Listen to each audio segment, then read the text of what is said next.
कोई साधारण कथा नहीं है। यह वह कहानी है जहां देवता हथियार नहीं उठाते, भूगोल बदलते हैं। जिस समय पृथ्वी की पश्चिमी सीमा पर केवल अथाह समुद्र था, जहां लहरों के सिवा कुछ भी नहीं था, वहीं से जन्म लेती है परशुराम क्षेत्र की कथा। कहा जाता है परशुराम विष्णु के उग्र अवतार युद्धों से थक चुके थे। रक्त से सनी धरती पर अब उन्हें और विनाश नहीं चाहिए था। वह पश्चिम की ओर बढ़े। समुद्र के किनारे खड़े होकर उन्होंने अपने फरसे को देखा, वही फरसा जिसने अधर्मियों का अंत किया था। और फिर एक ऐसा क्षण आया जो आज भी भूविज्ञान के प्रश्नों में गूंजता है। परशुराम ने फरसा आकाश की ओर उछाला। यह कोई साधारण फेंक नहीं थी।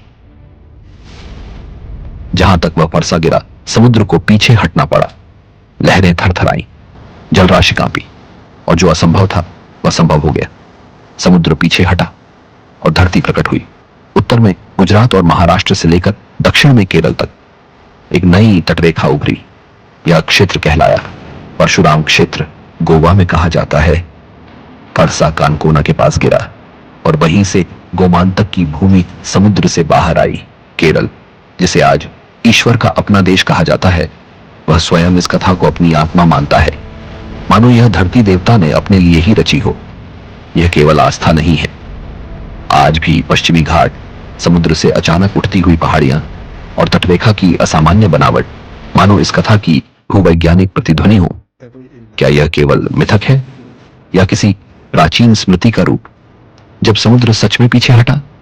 क्योंकि इतिहास हमें बताता है समुद्रों का स्तर बदला है, भूमियां और डूबी हैं और उभरी हैं।